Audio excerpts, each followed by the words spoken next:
위치 기억해 주셔야 합니다. 이게 이 현상, 이거 왜 이렇게 설치해야 되냐라고 누가 물어본다면 대류 때문입니다 라고 말해줘야 돼. 대류 현상 때문입니다 라는 거야. 그래야 냉난방기의 효율이 높아집니다 라고 말하는 겁니다.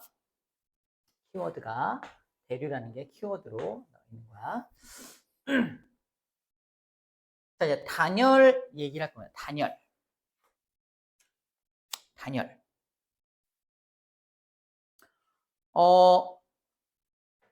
열이라는 녀석은 항상 고온의 물체에서 저온의 물체로 열이 이동한다 그랬잖아. 그지? 근데 열이 이동이 잘 안 되는 물질이 있어. 열이 이동이 잘 안 되는 물질. 이렇게 이동을 못하게 막는 거야. 어떤 물질을 이용해서 이동을 못하게 막을 수도 있고요. 그리고 열이 이동하는 방식이 세 가지잖아. 이 세 가지 방식을 적절하게 차단하게 되면은 열이 아무래도 못 갈 거 아닙니까? 그지? 열을 잘 못 가게 만드는 방법이 존재한다라는 건데. 자, 여기 나와 있어요. 전도, 대류, 복사에 의한 열의 이동을 좀 막으면 열이 이동을 잘 못하게 할 수 있지 않을까라는 거야. 그렇게 열을 차단하면, 열을 못 가게 막으면은 내 온도를 계속 이대로 유지할 수 있을 거 아니야. 그치? 그 단열은 항상 같은 온도를 유지하는 데 있어서 되게 중요하겠네요. 계속 열을 뺏긴다면 쌤의 이 온도를 유지하기가 쉽지 않겠지. 그치? 그러면 실제로 단열을 어디 이용하냐? 자, 보온병, 주택의 이중창, 스타이로폼 사용, 아이스박스, 방한복 하나하나 살펴볼 건데, 일단 주택의 이중창을 먼저 볼게요. 우리 주택 이중창이라는 건 우리가 잘 알고 있는 용어는 샤시, 베란다 샤시라고 해요. 샤시, 이중창 이렇게 커다란 되게 두꺼운 문 있잖아. 유리문인데 되게 굉장히 두꺼워요. 두껍고 무겁고 막 그래. 왜 이렇게 두껍고 무겁게 만들었을까? 태풍 치면 깨지지 말라고? 그런 것도 있겠지만 더 중요한 건 단열 때문에 단열 때문이야. 자, 이렇게 이중창, 주택에 그 두껍게 되어 게 창이 두 개로 되어 있어요. 창이 두 개로. 이중창. 이거부터 볼게요. 이중창. 하나에, 자, 유리 하나로만 막아도 될 것 같은데 왜 두 개로 막았냐는 거지. 우리 교실 같은 경우는 이중창 같지는 않아요. 하지만 집에는 보온이 더 잘 되어야 하기 때문에 이중창으로 설치를 해요. 이중창으로 설치하면 가장 중요한 게 뭐냐면 이중창으로 설치하면 이중창 사이에 체크. 공기가 이 안에 들어가 있게 됩니다. 공기가 키워드예요. 공기가 왜 키워드입니까? 잘 들어. 공기가 가장 좋은 단열재예요. 무슨 말이야? 공기는 열이 이동하는 걸 막아주는 물질이라는 거지, 공기가. 그래서 우리도 겨울에 되게 두꺼운 잠바를 입잖아요. 잠바. 파카나 패딩 같은 거 입잖아요. 파카나 패딩이 따뜻한 이유가 뭐야? 그 안에 공기가 들어있기 때문입니다. 사실. 그래서 내 몸 안의 열이 밖으로 못 빠져나가게 공기로 막고 있는 거야. 패딩이나 파카가. 그 공기를 붙잡기 위해서, 여기 공기를 붙잡아 두기 위해서 오리털을 이용하고 붙잡아 두기 위해서 솜을 이용하는 거지, 솜과 오리털이 단열재가 아니야. 솜과 오리털을 이용해서 공기를 붙잡아 두는 게 포인트입니다. 이해돼요? 그래서 우리 이중창도 그와 비슷한 원리로 공기층을 둬서 단열 작용을 하는 거야. 그래서 이 건물 안에 열이 밖으로 빠져나가지 못하게. 다 빠져나가 버리면 또 추워질 거 아니야. 또 여기 난방을 또 해야겠죠. 이런 식으로 난방을 좀 적게 효율적으로 하기 위해서 이중창을 쓰게 되는 겁니다. 그럼 이게 공기가 열을 잘 전달하지 않는다는 건 무슨 말이야? 아까 숟가락은 열을 엄청 잘 전달했잖아. 금속과 다르게 얘는 무슨 현상이 잘 안 일어난다? 전도입니다. 전도. 단열재는 바로 전도예요. 전도가 잘 일어나지 않는 물질이 단열재인 겁니다. 전도가 잘 일어나지 않는 물질을 단열재로 사용하는 거예요. 두 번째, 벽과 벽 사이에 창은 그렇게 만들고 여기는 벽이잖아. 그래서 벽도 그냥 벽돌 한 층의 벽돌만 쌓는 게 아니라 벽돌을 두 층을 쌓아요. 두 겹을 쌓아. 그리고 벽돌과 벽돌 사이에 뭘 껴놨어? 스티로폼, 스타이로폼, 또는 스티로폴 이렇게 부르기도 해요. 그걸 껴놓는 이유가 이 스티로폼도 단열재입니다. 스티로폼은 왜 단열재냐? 똑같아. 스티로폼도 가볍잖아. 그 사이사이에 뭐가 껴있는 걸까요? 공기가 껴있는 거야. 스티로폼도 공기가 그 안에 많이 들어있어서 스티로폼도 단열 역할을 하는 겁니다. 그 스티로폼은 어떻게 보면 플라스틱 성분이라서 스티로폼 자체도 좀 열이 잘 안 전달될 뿐더러 그 사이사이 껴있는 공기도 단열 역할을 하기 때문에 좋은 단열재 역할을 하는 거예요. 스타이로폼의 역할도 단열재로서 무슨 현상? 열이 이동하는 무슨 현상? 바로 전도입니다. 열의 전도를 막아주는 물질인 거죠. 나와있죠? 스타이로폼 포함된 공기가. 포인트는 공기예요. 스타이로폼도 공기가 포인트고 이중창 사이에 껴있는 공기, 그게 단열재로서 작용을 하고 있다는 뜻입니다. 주택의 이중창이나 스타이로폼은 단열재로서 우리 열의 이동 방법 세 가지 중에 전도 현상을 막아서 열이 나가는 걸 좀 막아주는 녀석이 요 단열재들의 특징입니다. 좀 더 단열 효과가 좋으려면 나머지 대류나 복사까지도 안 일어나게 하면 되겠네요. 자, 그래서 대류랑 복사까지도 잘 안 일어나게 조금 더 신경 써서 설계한 게 보온병입니다. 자, 보온병 보면은 보온병은 여기에 플라스틱 소재로 여기 마개를 막아놨어. 플라스틱도 열이 잘 전달되지 않는 단열재야. 그래서 열이 일로 전도를 통해서 빠져나가지 못하게 만든 거야. 두 번째, 진공 공간. 이 보온병은 가운데 진공으로 된 공간이 존재. 진공 공간이 존재. 진공은 전도가 일어날 수가 없죠. 대류가 일어날 수도 없습니다. 전도와 대류는 누구의 도움을 받아야 돼? 매개물질, 중간에 도와주는 물질의 어떤 전달해주는 물질의 도움을 받아야 하잖아. 근데 진공으로 만들어버리면 바로 뭘 막은 거야? 전도와 대류를 할 수 없게 만든 거야. 우와, 무려 두 가지를 차단한 거야. 전도도 못 일어나게, 대류도 못 일어나게 진공을 집어넣은 거지. 우리 집도 벽과 벽 사이에 진공을 설치한다면 좀 더 효율적인 단열 효과를 볼 수도 있을 겁니다. 하지만 현실적으로 좀 불가능하긴 하죠. 진공을 하려면 그 엄청난 기압을 이겨야 하기 때문에 어렵긴 합니다. 그 다음에 체크, 은도금. 보온병 내부에 은으로 이렇게 두고 도금을 해요. 보온병 안을 보면 이렇게 약간 은색으로 이렇게 만들어 놓은 이유가 뭐냐면 은도금은 자, 이렇게 진공으로 해놓으면 전도와 대류로는 열이 못 나가죠. 유일하게 나갈 수 있는 방법이 복사죠. 복사로 나가던 열을 상상해봐. 복사로는 나갈 수 있지롱 가다가 누구랑 부딪혀? 은도금된 거랑 땅 부딪히면 튕겨. 반대로 튕깁니다. 복사열을 튕겨내는 성질을 가져요. 복사열이 나가다가 튕겨 나오니까 얘도 잘 못 나가게 하는 거야. 100% 막을 수 있는 건 아니지만 어느 정도 다시 되돌아오게 만드는 거야. 그래서 복사 때문에 나가는 것을 차단할 때는 뭘 한다? 은도금을 이용한다. 은도금과 진공을 합치면 저 세 가지로 나가는 열을 모두 차단할 수 있다는 어떤 그런 되게 좋은 어떤 보온병이 되겠죠. 그래서 보온병 안에다가 따뜻한 물, 뜨거운 물을 넣어놓으면은 저녁까지 뜨거움을 유지합니다. 여기다가 뜨거운 물 넣어놓고 저녁에 컵라면에다가 물을 부어서 라면을 먹어보기도 했어요. 이거 아직도 뜨겁네. 먹었던 기억이 납니다. 이렇게요. 이게 열의 이동 방법 세 가지를 모두 차단하기 때문에 그 효과를 보이는구나 라고 생각하면 돼. 플라스틱 막에는 아까 전도로 나가는 걸 막는다 그랬죠. 전도 대류, 복사 효율적으로 모두 다 차단해주고 있는 게 바로 보온병입니다. 자, 이런 것들을 단열, 단열재라고 불러주는구나 라는 겁니다. 자, 아까 봤던 것 중에 그래서 보온병과 주택의 이중창 봤고요.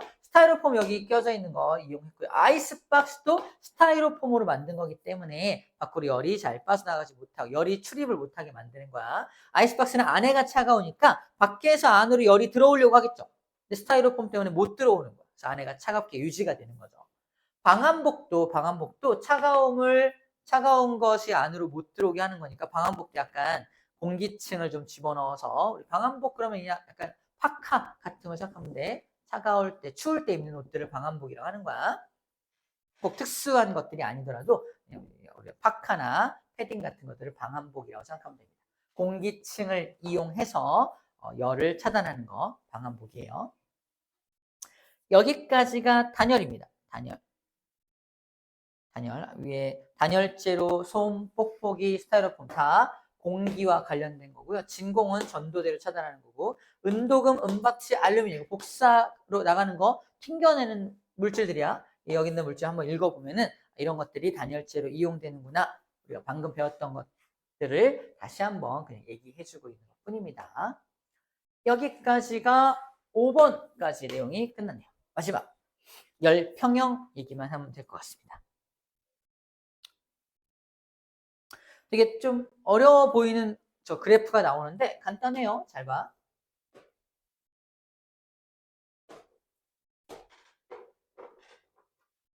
자, 빨간색. 뜨거운 물체.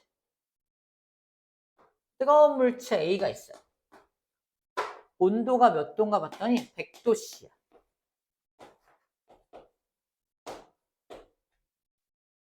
왜 온도가 100도씨인가 봤더니 이 안에 열이 많이 들었겠죠. 열을 5 열을 10개 그려볼게요. 라임 있죠? 자, 열을 10개 그려서 얘가 10개의 열이 100도를 만들고 있다고 상상해 볼게요. 여기다가 또 다른 B라는 물체를 붙일 건데 B라는 물체는 온도가 낮은 물체를 딱 붙여버릴 거야. 온도가 낮은 물체, B라는 온도가 낮은 물체를 붙일 건데 여기도 열이 들어있긴 한데 열이 4개 만들었어. 열이 4개 만들었으면 몇 도일까요? 40도씨라고 할 수 있겠네요. 그죠? 온도가 높은 물체 A에서 온도가 낮은 물체 B로 뭐가 이동할까? 열이 이동하겠죠. 자, 열이 하나 이동합니다. 몇 도가 될까요? 90도씨가 됩니다. 하나 받았으니까 얼마가 돼요? 50도씨가 되겠죠. 그래도 아직 얘가 열이 많죠. 온도가 높죠. 또 열이 이동합니다. 또 이동해요. 얘는 80도씨가 되고 얘는 60도씨가 되겠죠. 맞죠? 아직도 온도가 높죠. 하나 더 이동합니다. 하나 더 이동하면 얘는 몇 도가 돼요? 70도씨. 얘도 70도씨가 됩니다. 왼쪽에 있는 열 몇 개? 7개. 오른쪽도 열 몇 개? 7개죠. 열의 양이 같아졌죠? 열의 양이 같아져서 온도도 같아졌죠? 이때를 무슨 상태라고 한다? 열이 평형 상태를 이루었어. 열 평형 상태가 되었어 라고 표현하는 거야. 온도가 똑같으면 그럼 더 이상 열이 이동하니 안 하니? 더 이상 열은 이동하지 않게 되는 거야. 멈춥니다. 정지. 더 이상 열 이동 없음. 여기는 활발하게 이동하겠죠. 열이 막 이동하다가 여기는 더 이상 열이 이동하지 않는 거야. 그래서 온도가 같아지면, 즉 열평형에 도달하면 더 이상 열은 이동하지 않게 됩니다. A랑 B를 붙여놨더니 열이 막 이동해. 언제까지 이동해? 온도가 같아질 때까지 이동합니다. 라고 대답하는 거야. 다른 표현법으로 무슨 평형 상태를 이룰 때까지 이동합니다. 열 평형 상태를 이룰 때까지 열이 이동합니다. 라고 말하는 거야. 그래서 A라는 물체가 이 녀석입니다. 온도가 높은 물체. 얘는 두 물체를 접촉해 놓으니까 온도가 쭉 떨어지겠죠? 얘는 온도가 낮은 물체야. 온도가 쭉 올라가겠죠? 언젠가는 어디에 도달한다? 열평형에 도달하게 됩니다. 일정 시간이 지나면 둘이 온도가 같아지는 열평형에 도달한다는 뜻이에요. 온도가 높은 물체에서 온도가 낮은 물체로 열이 이동해서 얘는 입자 운동이 활발한 높은 물체에서 입자 운동이 둔한 온도가 낮은 물체로 열이 이동하는 모습을 그냥 그린 거고요. 언제까지? 열 평형에 도달할 때까지 이동한다는 겁니다. 열 평형 상태에 도달하게 되면 두 물체의 온도는 더 이상 변해 안 변해? 더 이상 안 변하죠. 항상 이 온도, 열 평형에 도달한 온도로 일정하게 쭉 하겠죠. 그죠? 열 평형에 도달하면 그 온도가 쭉 유지가 된다. 물론 밖으로 열이 더 이상 빠지지 않는다는 전제가 좀 있어요. 두 번째, 열을 얻으면요. 이 녀석이죠. 열을 점점 얻으면 점점 활발해지겠죠. 열을 잃으면요. 점점 둔해질 거 아니야. 그 얘기하고 있습니다. 당연한 얘기죠. 자, 그럼 온도차가 커. 첫 번째, 이 경우가 온도차가 무려 60도죠. 두 번째 경우는 온도차가 40도죠. 그럼 첫 번째 1번의 경우와 2번의 경우 중에서 어디가 더 열이 많이 이동할 거냐는 거야. 첫 번째가 온도차가 크니까 열이 많이 이동하겠죠. 많이 이동하다가 점점 적게 이동하다가 마지막에는 더 이상 이동하지 않게 되는 겁니다. 자, 그 모습이야. 온도차가 클 때, 이 상태. 처음에 온도차가 엄청 커. 그때 열이 가장 많이 이동하고 온도차가 점점 작아지면서 이동하는 열의 양도 점점 작아지겠네라고 해석해 주면 됩니다.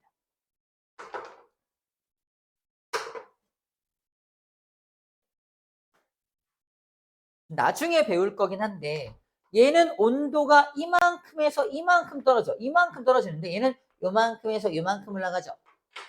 다르죠? 얘는 100도에서 70도로 떨어졌으니까 30도 떨어지고 얘는 40도에서 70도였으니까 30도 올라갔죠. 딱 맞아야 되는 거 아니야? 근데 왜 얘는 온도가 많이 떨어지고 온도가 조금 올라가지? 그냥 궁금해만 하세요. 이건 뒤에 다음 시간에 배우는 어떤 질량과의 어떤 관계와 관련되어 있습니다. 결론부터 말하면 질량이 좀 작은 녀석은 열을 조금만 잃어도 온도가 쭉 떨어져. 질량이 큰 녀석은 같은 열을 받더라도 온도가 많이 안 올라가는 거야. 질량 차이 때문에 이런 일이 발생한다고 하더라 라는 정도로만 알고 있으면 돼. 쌤이 예를 든 건 얘는 어때요? 둘이 똑같은 크기로 보이죠? 둘을 같은 질량으로 놓고 했기 때문에 온도의 변화량도 둘이 똑같았던 건데 질량이 좀 다르면 온도 변화가 다를 수도 있겠네 라는 정도로만 알고 넘어갑시다. 다음 시간에 계산하는 방법들을 좀 알려줄 거예요. 자, 그럼 열평형을 우리 일상생활에서 어디다 이용하느냐 좀 볼게요. 자, 온도계를 가지고 음식의 온도를 측정하기 위해서 음식에다가 툭 넣어놨어. 음식에서 온도계로 열이 막 이동할 거 아니야. 언제까지? 음식의 온도와 같아질 때까지. 그죠? 온도계는 질량이 좀 작으니까 얘가 열을 많이 뺏기지는 않을 거예요. 온도가 같아질 때까지 열이 많이 안 뺏기니까 음식 자체의 온도를 좀 측정할 수 있을 겁니다. 또 옛날 온도계는 우리 체온을 측정할 때도 옛날 온도계는 입에 물고 있거나 겨드랑이에 끼고 있거나 해봤나요? 그럼 이제 내 몸에서 온도계를 열이 막 이동해서 열평형에 도달했을 때쯤 꺼내서 나 38도야 이러고 있는 거지. 열평형을 이용한 것도 온도계가 바로 그 열평형을 이용한 기구구나 라는 겁니다. 냉장고에서 한약팩을 꺼내서 한약을 먹어야 돼. 좀 따뜻하게 먹으면 좋대. 어떻게 해야 돼? 뜯어가지고 불에다가 후라이팬에 끓이나 이렇게 하지 않죠. 그냥 따뜻한 물에 담가 놓죠. 따뜻한 물에서 이 한약 속으로 열이 막 이동해서 열평형에 도달하면 따뜻한 어떤 물과 열평형에 도달했으니까 따뜻한 한약이 되어서 마실 수가 있겠죠. 이렇게 뜨거운 물에 넣어서 데운다. 그다음 냉장고.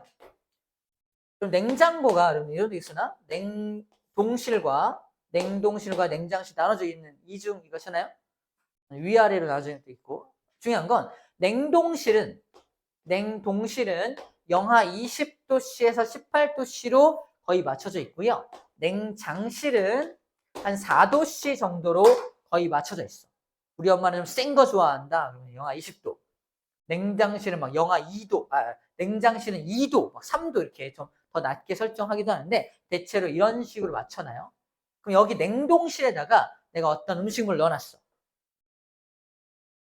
그럼 그 음식물은 시간이 오래 지나면 몇 도가 될까요? 냉동실의 온도와 똑같은 영하 20도로 됩니다. 열 평형에 도달하게 되는 거야. 냉장실에다가 음식을 다 넣어놓으면 그 냉장실에 들어간 모든 음식은 다 몇 도가 되는 거야? 4도가 되는 거야. 그래서 냉장실에 들어있는 음식마다 온도가 다른 게 아니라고요. 모든 냉장실에 들어있는 모든 음식은 다 4도야. 내가 설정해 놓은 온도로 다 열평형에 도달하는 겁니다. 냉동실에 넣어놓은 모든 음식은 다 영하 20도고 영하 20도로 열평형에 도달하는 거야. 이래죠. 그런 측면에서 아까 봤던 공원. 현재 공원의 온도가 공기의 온도가 10도야. 공기 온도가 10도면 공원에 설치된 금속 의자와 공원에 설치된 나무 의자 모두 몇 도가 된다. 여기가. 전부 10도가 된다는 얘기야. 열평형에 도달해서. 근데 아까 전도 현상이 더 잘 일어나는 금속 의자가 전도가 잘 일어나니까 더 차갑게 느껴지는 것 뿐이라고요. 원래부터 차가웠던 게 아니라고. 다 10도, 열평형이 적용돼서 모두 10도인데 전도가 잘 일어나는 금속 의자가 열을 더 많이 뺏어가니까 더 차갑게 느껴지는 거다라는 겁니다. 그런 거 열평형이라 하는 거예요. 자, 생선을 이제 시장 가서 살 때 생선들이 다 어디 올려져 있냐면 얼음들 위에 이렇게 올려져 있어요. 얼음의 온도하고 열평형을 이루었기 때문에 차갑게 생선을 보존할 수가 있겠죠. 냉장고에다가 보관하면서 생선을 팔 수는 없으니까 꺼내놔야 되니까 먼저 얼음을 깔고 얼음 위에다가 생선을 올려서 신선하게 보관하는 겁니다. 또 열평형을 이용하는 이해가 되겠죠. 자, 됐죠? 어렵지 않겠죠? 오케이. 뭐 단열을 이용하는 다른 예들도 나와 있는데 한번 읽어보면 될 것 같고요. 어렵지 않을 거고요. 우리가 추울 때 그냥 파카 하나 입는 것보다 그냥 얇은 옷을 여러 겹 입는 게 더 따뜻하다고 말하기도 하거든. 그건 왜 그러냐면 얇은 옷과 또 다른 얇은 옷 사이에 뭐가 생기기 때문에 공기층이 자꾸 생겨나기 때문에 그런 거야. 알겠죠? 그래서 그런 것들도 있다라고 한번 읽어주면 됩니다. 다 했어요. 일단 문제 풀어볼게요. 해봅시다. 해보고 안 되는 거 질문할게요.